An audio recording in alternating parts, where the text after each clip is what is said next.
اب سوال یہ پیدا ہوتا ہے کہ نبی صلی اللہ علیہ وسلم محرم کی بجائے شعبان میں کثرت سے روزے کیوں رکھتے تھے؟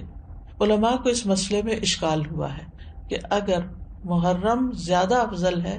تو آپ شعبان میں کیوں زیادہ روزے رکھتے؟ کہ آپ نے صراحت کے ساتھ یہ فرمایا کہ ماہ محرم کے روزے جو ہیں وہ افضل ہیں، تو اس میں بعض علماء یہ کہتے ہیں کہ شاید آپ کو محرم کی فضیلت کا علم زندگی کے آخری ایام میں ہوا، یعنی شروع سے نہیں یہ بات بتائی گئی، اور یہ بھی ہو سکتا ہے کہ اس مہینے میں آپ کو کئی عذر پیش آ جاتے تھے جس کی وجہ سے آپ یہ روزے نہیں رکھ سکتے تھے، جیسے سفر ہے یا بیماری کا لاحق ہونا ہے، لیکن چونکہ آپ نے فرما دیا ہے کہ یہ افضل ہے تو بہرحال یہ افضل ہے، یعنی اس مہینے میں روزے رکھنا۔ اور اس مہینے میں سے بھی خاص طور پر 10ویں تاریخ کا روزہ رکھنا۔ جمہور علماء کے نزدیک عاشورہ محرم کا 10واں دن ہے، اور اس دن روزہ رکھنا جو ہے وہ مستحب ہے۔ اور عاشورہ ایک اسلامی نام ہے، جاہلیت میں یہ نام معلوم نہیں تھا، کوئی اسے جانتا نہ تھا، یعنی اس وقت 10 محرم کو عاشورہ نہیں کہتے تھے۔ تو عاشورہ کا روزہ جو ہے یہ مستحب ہے اور اس کی بہت فضیلت ہے۔ صحیح مسلم میں آتا ہے رسول اللہ صلی اللہ علیہ وسلم نے فرمایا، اور یوم عاشورہ کا روزہ میں امید رکھتا ہوں کہ پچھلے سال کے گناہوں کا کفارہ بن جائے گا، پچھلے سال کے گناہوں کا کفارہ بن جائے گا۔ ان یکفر السنۃ التی قبلہ، اب یہ گناہوں میں سے کیا مراد ہے؟ اس کے بارے میں آتا ہے کہ عاشورہ کا روزہ تمام صغیرہ گناہوں کا کفارہ بنتا ہے اور کبیرہ گناہوں میں کمی کا باعث بنتا ہے، یعنی اس میں تخفیف ہوتی۔ کبیرہ گناہوں کا کفارہ نہیں بنتا، مثلا اگر کسی نے کسی کو قتل کر دیا، اللہ نہ کرے، یا اسی طرح کوئی شراب پیتا ہے، یا کوئی زنا کرتا ہے، یا کوئی اور اس طرح کے بڑے بڑے گناہوں کے کام کرتا ہے، اور وہ کہے کہ میں عاشورہ کا روزہ رکھ لوں گا اور میرا سب کچھ معاف ہو جائے گا، تو ایسا نہیں ہے۔ کبیرہ گناہوں پر حدود بھی ہیں، کبیرہ گناہوں پر بعض اوقات کفارہ بھی ہے، توبہ ہے، یعنی ان کا معاملہ الگ ہے۔ لیکن چھوٹے چھوٹے گناہ جو انسان سے ہو جاتے ہیں، کوتاہیاں ہو جاتی ہیں، غفلتیں ہو جاتی ہیں، تو ان کا کفارہ جو ہے وہ 10 محرم کے روزے سے ہوتا ہے، 1 سال کا۔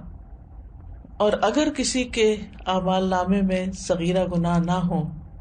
خوش قسمت ہو، تو پھر اس کے اعمال نامے میں اس روزے کے بدلے نیکیاں لکھ لی جاتی ہیں اور اس کے درجات بلند کر دیے جاتے ہیں۔ اور پھر اگر کسی کا کوئی ایک آدھ کبیرہ گناہ ہو، جیسے والدین کو ستانا ہے یا کوئی اور اس طرح کے کام ہے، یا غیبت کر لی کسی نے، کسی پہ الزام لگا دیا ناسمجھی میں، کچھ ہوتے ہیں جان بوجھ کے کرنا، کچھ ہوتے ہیں کہ ایسی منہ سے بات نکل جاتی، یعنی آپ کا ارادہ نہیں تھا کہ کسی کی آپ برائی کرے، لیکن کسی نے آپ کے سامنے کسی کی شکایت کی تو آپ نے بھی کوئی ساتھ جملہ بول دیا۔ کئی دفعہ ایسے ہوتا ہے نا کہ ہاں وہ تو ہے ہی ایسا، آپ نے تائید کر دی، تو اب بہرحال آپ نے کسی کی برائی تو کر ہی دی، تو ہو سکتا ہے کہ کسی کے اعمال نامے میں بہت زیادہ ایسی چیزیں نہ ہوں، خال خال کبھی کبھار کی ہوئی ہوں، تو پھر امید کی جا سکتی ہے کہ اس کے لیے ان گناہوں سے بھی کفارے کا باعث بنے گا۔ پھر اہل و عیال اور اپنے ماتحت لوگوں کو بھی اس دن روزہ رکھوانا چاہیے، یعنی صرف آپ خود ہی نہ رکھ لیں، اپنے بچوں کو بھی کہیں، گھر میں بھی بتائیں، رشتہ داروں کو بتائیں، اوروں کو بھی قائل کریں۔ یعنی انسان کو چاہیے کہ اپنے اہل و عیال اور جن لوگوں کی ذمہ داری اس پہ عائد ہوتی ہے ان کے بارے میں اس روزے کے حوالے سے خاص خیال رکھیں، سحری کے لیے ان کو جگائیں، ان کو سحری بنا کے دیں، ان کو روزہ رکھنے پر مدد کریں، تو ان کا بھی ثواب آپ کو مل جائے گا۔ ربیہ بنت معوذ رضی اللہ عنہما سے روایت ہے، وہ کہتی ہیں کہ نبی صلی اللہ علیہ وسلم نے عاشورہ کے دن صبح کے وقت انصار کی بستیوں میں یہ پیغام بھیجا کہ جس نے آج روزہ نہ رکھا ہو وہ باقی دن کچھ نہ کھائے، اور جس نے روزہ رکھا ہو وہ روزے سے رہے، یعنی جس نے تو صبح سے کچھ نہیں کھایا وہ اب کچھ نہ کھائے، اور جس نے اگر کچھ کھا بھی لیا باقی دن کا روزہ رکھ لے، یعنی اتنی تاکید ہے۔ ربیہ کہتی ہیں کہ اس حکم کے بعد ہم عاشورہ کا روزہ رکھتی تھیں اور اپنے بچوں کو بھی رکھواتی، نیز انہیں بہلانے کے لیے ہم روئی کے کھلونے بنا دیتی، جب ان میں سے کوئی کھانے کے لیے روتا تو ہم اسے وہ کھلونا دے دیتی، یہاں تک کہ افطار کا وقت آ جاتا، یعنی بہلا پسلا کے بچوں کو بھی روزہ رکھوا دیتی۔ تو اس سے اندازہ کریں کہ اس روزے کی کتنی اہمیت ہے۔ پھر اسی طرح اہل کتاب بھی یہ روزہ رکھا کرتے تھے، یعنی جو مدینہ میں یہودی تھے وہ بھی یہ روزہ رکھتے تھے، تو نبی صلی اللہ علیہ وسلم نے ان کی مخالفت کرتے ہوئے 10ویں کے ساتھ نویں کے روزے کو بھی مستحب قرار دیا۔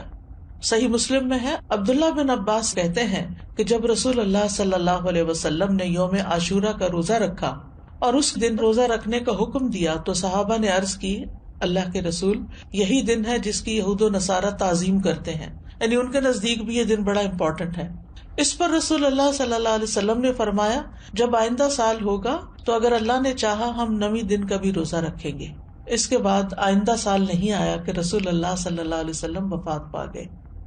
دوسری روایت میں یہ الفاظ ہیں، عبداللہ بن عباس کہتے ہیں کہ رسول اللہ صلی اللہ علیہ وسلم نے فرمایا، اگر میں آئندہ سال تک زندہ رہا تو لازماً نویں کا روزہ رکھوں گا۔ ابو بکر کی روایت میں ہے، ابن عباس نے کہا آپ کی مراد عاشورہ کے دن سے تھی، یعنی 10ویں کی بجائے 9ویں کا رکھوں گا، یہ بھی مراد لی گئی، لیکن بہتر یہی ہے کہ وہ 10ویں، کیونکہ اس پر آپ کا قول ہے کہ وہ پورے سال کے گناہوں کا کفارہ ہے، اور اس کے ساتھ 9ویں کا روزہ رکھ لیا جائے تاکہ 2 دن ہو جائیں، اور جو 9 محرم کا روزہ نہ رکھ سکے تو وہ 10ویں کے ساتھ 11ویں کا روزہ رکھ لے۔ اور اس دفعہ تو جمعرات کا روزہ آ رہا ہے 8 کو شاید، پھر اس کے بعد 9ویں کا آ جائے گا، پھر 10ویں کا آ جائے گا، پھر 11ویں کا آ جائے گا، پھر اس کے بعد شاید منڈے آ جائے، پھر اس کے بعد ایام بیز آ جائیں، تو جمعرات سے جمعرات تک پورا عشرہ ہی افضل بن جاتا ہے۔ اور اسی طرح چاند کی تاریخ میں غلطی کا اندیشہ ہو تو 3 دن روزہ رکھ لیں، 9، 10، 11 کو رکھ لیں۔ تو اس بات میں کوئی رکاوٹ نہیں کہ 10ویں تاریخ کے بارے میں احتیاط برتی جائے۔ بعض اوقات اختلاف مطالعے کی وجہ سے لوگ کنفیوژن کا شکار ہوتے ہیں، آپس میں جھگڑتے ہیں، آج 9ویں ہے یا آج 10ویں ہے، آج کیا ہے کیا نہیں۔ تو ایسی صورت میں اگر انسان ایک دن پہلے کا روزہ بھی رکھ لے تو کوئی حرج نہیں۔